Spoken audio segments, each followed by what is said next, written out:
Digital devices are becoming more common in modern societies around the world, and it may seem that keyboards are becoming alternatives to handwriting. But what experts are saying is that writing by hand never goes out of style. Most people would usually view their handwriting as mere letters on paper, but a graphologist sees things from a different perspective. It is the simplest way to carry out a personality assessment.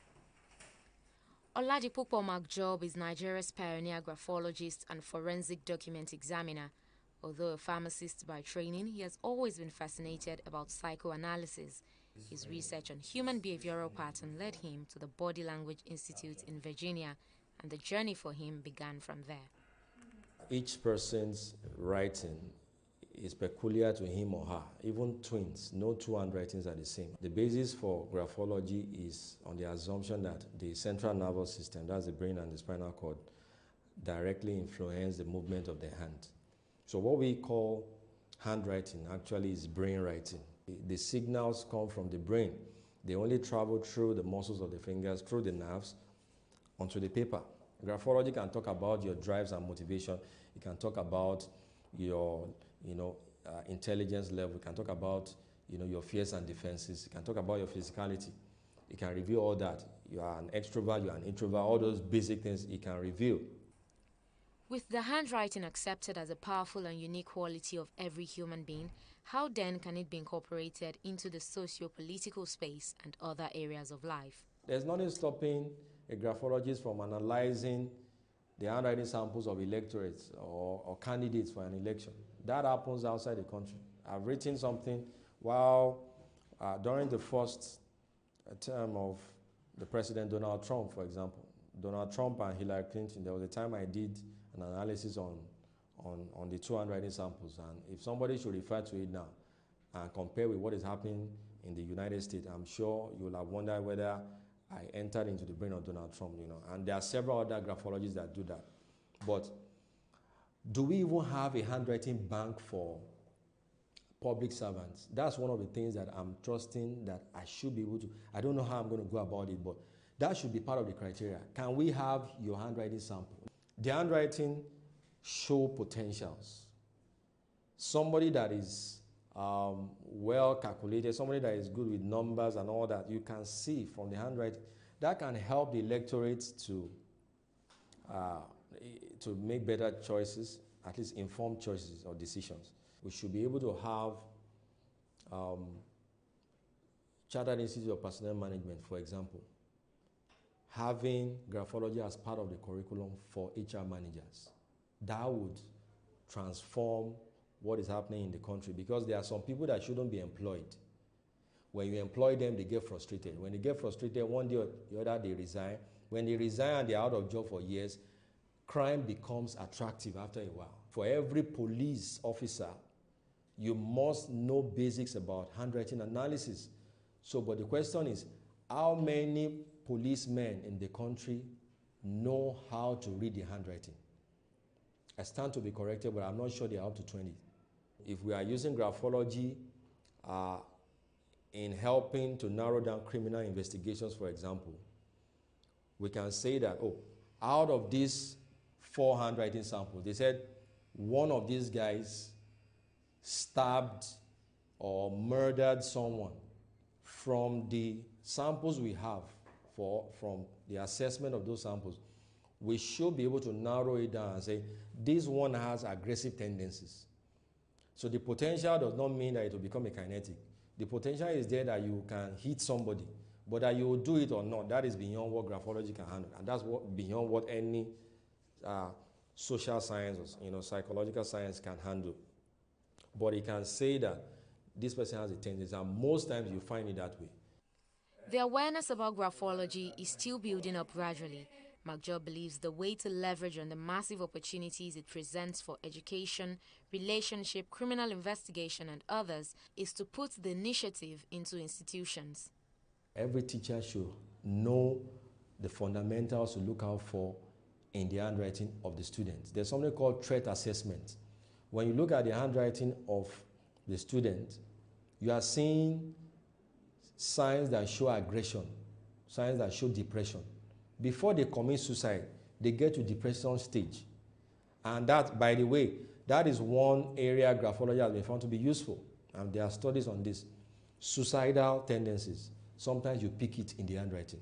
When you notice that a child that usually would be very active, very excited, is detaching, you need to start asking questions proactively, not reactively. We are too reactive in our approach to managing issues in this country.